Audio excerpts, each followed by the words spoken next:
At the beginning of the film, we see a girl running away from two boys. She had stolen their drugs and was trying to escape. To hide from them, she enters a factory. She manages to break the lock and get inside. The boys follow her into the factory, searching for her. As they look around, suddenly a can of spinach, like the one Popeye used to eat, falls near them. One of the boys had heard the story of Popeye before. Suddenly, Popeye appears in front of them. Trying to act calm, the boy says to him, "If you know what's good for you, leave this place." Hearing this, Popeye becomes furious. He stretches out his massive hand, grabs the boy, and pulls him into the darkness. Moments later, he tears the boy's limbs off his body. In a desperate attempt to save himself, the second boy grabs the girl and holds a knife to her throat, trying to blackmail Popeye. But the boy's move turned out to be a huge mistake. To save the girl, Popeye grabbed the boy's hand, shook it violently, and broke it. Then Popeye placed the boy's head between his hands and crushed his entire face. The boy died on the spot. Popeye had helped the girl a lot, but even then she looked at him and said, "You're a monster." Hearing this, Popeye became enraged. In a fit of fury, he killed the girl. Right at that moment, the film's title appears on the screen, Popeye the Slayer Man. Next, we are introduced to a boy named Dexter. He visits the same factory to make a documentary about Popeye. We've seen this factory before, and this time, Olivia is with him. Along with Olivia, Dexter was planning to enter the factory with 3 of his other friends. Inside the factory, we see the owner, Lex. He is in talks about selling the factory to someone named Casey. The real estate agent tells him, "I can sell this place, but first, the rumors surrounding this factory need to be cleared up." Lex asked, "What kind of rumors?" The woman replied, "This factory was shut down 20 years ago because traces of infection were found in the spinach produced here. And if that news was false, then why was the factory never reopened? And if none of that is true, then does Popeye really live here?" As they were talking, a strange smell started coming from Lex. Lex stepped forward to check where the smell was coming from, while the woman standing behind him was clearly frightened. Suddenly, she heard the sound of heavy footsteps, approaching quickly. Out of nowhere, someone placed a hand on her shoulder. She screamed loudly, but then she realized it was just the factory's security guard. Still, the woman was visibly shaken. Despite Lex's explanation that the man was just the security guard, the woman refuses to stay. She grabs her things and quickly runs out of the factory. But in her hurry, she accidentally leaves behind her file. After that, Lex also prepares to leave the factory. Before going, he gives an order to his guard. "If there's anyone in this factory, eliminate them. Because this factory is about to be sold soon, and I don't want the deal to fall through," Lex said before leaving the place. Unbothered and fearless, the bodyguard got to work. He began inspecting the entire factory. During his search, he came across the same 2 dead bodies, the ones Popeye had killed earlier. Just then, the towering, monstrous Popeye appeared right in front of him. Thinking he was strong enough, the man attacked Popeye, but Popeye didn't even flinch. With a single blow, Popeye threw him to the ground. Then, without much effort, he placed his foot on the man's head and crushed his skull, killing him instantly. Now the scene shifts back to the group of friends. They had gone to a bar to pick up another friend. While there, they start talking about Popeye. Katie believed it was all just made-up stories. Nothing real. Sitting nearby, an old man overhears their conversation. He turns to them and says, "Who says it's just stories? Don't take it as a joke. Popeye is still alive, in that factory. And he's waiting there for his love," the old man added. "If you care about your lives, don't go near that place." Despite his warning, the entire group heads toward the factory. As soon as they arrive, Olivia notices someone standing at one of the windows. It's Popeye. But in the blink of an eye, he disappears. The factory gate is locked. So how are they supposed to film the documentary? The group decides to break the lock, but it turns out they don't have to. Olivia opens it within seconds, as if she does this sort of thing every day.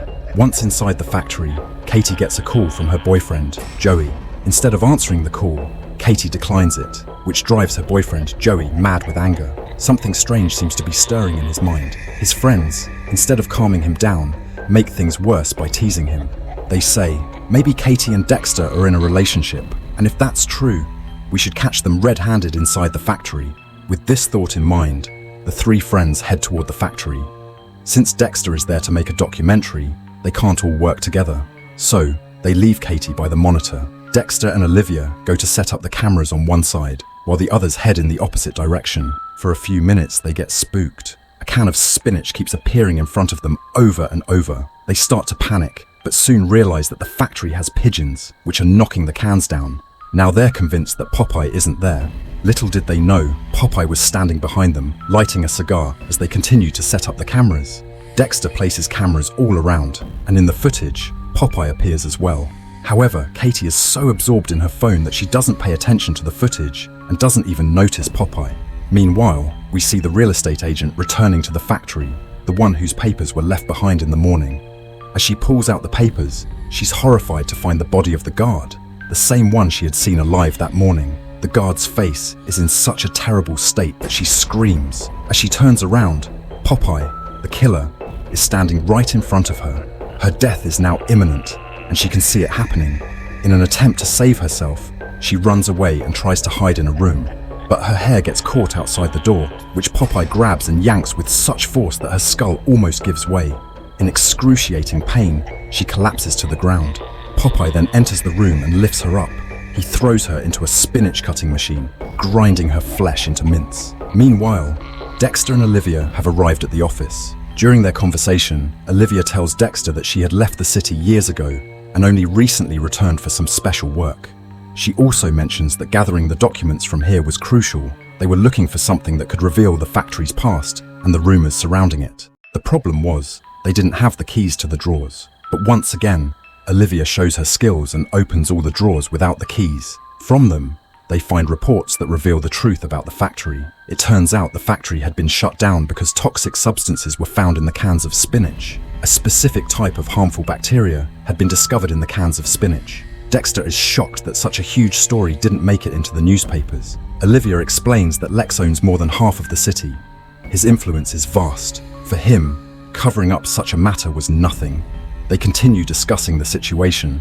Soon, their other two friends joined them in the room. Now, the four of them moved forward together.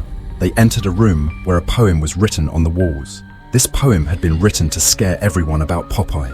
It read, "If you smell the smoke up close, save yourself. And if you're afraid, know that Popeye will kill you." Here we see that Joey and his friends have also entered the factory. Joey's anger is at its peak. Meanwhile, Popeye appears near Katie. Completely unaware, Katie screams the moment she sees him and runs to save her life. In her panic, she bumps into Joey, but before she can explain anything to her boyfriend, Joey, in his rage, refuses to listen and smashes her phone in anger. Popeye now begins to chase them. One of the three boys tries to act smart. He quickly jumps in front of Popeye and stabs him in the shoulder with a knife. But small attacks like that didn't faze Popeye at all. He grabs the boy and gouges out his eyes. Seeing this, the second boy steps up and pulls out a gun, but with a slight jolt, Popeye breaks his hand. Terrified, the boy runs away, leaving Katie and his friend behind to die. But surprisingly, Popeye still doesn't harm Katie. We then see the boy, who ran outside, jump into his car. As he tries to escape, the car wouldn't move forward. When he turned around to see what was wrong, he was terrified to find Popeye lifting the back of the car off the ground. Panicked, the boy jumped out and ran, but Popeye chased after him. As the boy tried to flee, he tripped over an anchor. Popeye quickly caught up and used the anchor to kill him, but he didn't just let him die that easily. Popeye wanted the death to be horrifying. He used the sharp edge of the anchor to slice the man's throat open, making his death gruesome and terrifying. Meanwhile, back in the factory, Katie's boyfriend Joey was still searching for a way out. Suddenly, he heard footsteps behind him. Fearing the worst, he assumed it was Popeye. Without thinking, he fired a shot, only to realize too late that it was Katie. The gunshot echoed through the factory, and Popeye heard it. He immediately headed in their direction. Once again, upon seeing Popeye, he left Katie behind in panic and ran away. The group then splits into two teams and starts searching for Katie. Two of their friends come across a dead body inside the factory. Seeing this, they become terrified and decide to report it to the police immediately. But just as they are thinking this through, Popeye appears in front of them again. In an attempt to escape him, they start running. One of the boys accidentally gets his foot caught in something and falls to the ground. Thankfully, he isn't seriously injured, but his foot is stuck in a trap. As he tries to pull his leg free, the movement causes some iron rods to fall from above. Because of the falling iron rods, the boy dies right in front of his companion. The girl is now even more terrified, as the boy's blood has splattered all over her face. Popeye is still chasing her. Seeing this, she screams again and tries to run away, but she can't escape from Popeye. She runs through the same path her friend had just taken, and just like him, she also gets caught in something and falls down, landing exactly where her friend had fallen. She falls on top of him, and the same iron rods pierce through her body too. She dies as well. Meanwhile, Olivia and Dexter, who are completely unaware of all this, arrive in a room filled with spinach cans. There are also pictures of Popeye and his family on the walls. For the first time, we see Popeye's real face. There are some toys there too. They belong to Popeye's daughter. Along with that, a few newspaper clippings are scattered around, which reveal more about the truth. Actually, Popeye's wife used to work in this factory. She was the one who raised concerns about the contaminated spinach. After that, the factory was shut down. And then, Popeye's wife disappeared. It was Lex who killed her. Popeye, who was madly in love with her, stayed behind in the factory to search for her. He is still waiting for his wife in this very factory. To survive, he eats the same toxic spinach which has deformed and mutated his body. Now, he has turned into a kind of monster. After hearing the full story, the group is terrified, and they quickly decide to get out of there. But before that, they had to find their other friends. But what did they find instead? The dead bodies of their friends. And seeing them horrified them. Dexter decided that they would leave the factory through the other door, and just as he reached that exit, he ran into Popeye. Popeye grabbed his hand and lifted him up. With just a small move, Popeye broke Dexter's arm. Before Popeye could kill him brutally, Olivia shouted at him to stop, and to everyone's surprise, Popeye actually listened to Olivia. That's when it's revealed.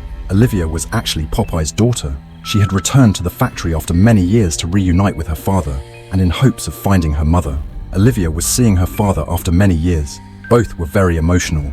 They were just about to hug each other when, from behind, Joey, who was still alive, shot Popeye. Now Popeye was furious. He was about to kill Joey, but to save himself, Joey tried to grab Olivia, and that was his biggest mistake. He had touched Popeye's daughter, and that was more than enough to enrage him. Popeye grabbed the arm Joey was using to hold Olivia, ripped it off, and struck him with it, killing him. While Popeye was doing all this, Olivia managed to get Dexter out of there. As soon as they got outside, they found a wounded Katie, who had been shot. The police had also arrived. When they came to take statements, Olivia didn't tell them about Popeye and lied, saying that a madman had done all this. When the police asked about the person, Olivia lied again, saying he had run away. Meanwhile, Popeye was still watching them from the window. He knew Olivia would come back to him because there was another major incident at Lex's factory. The deal was about to be cancelled. And in the tension, Lex returned to his factory. He met Popeye, who looked at him and said some strange things. Then Popeye grabbed his face with his hands and crushed it. Lex died right there, and the story ends with this scene.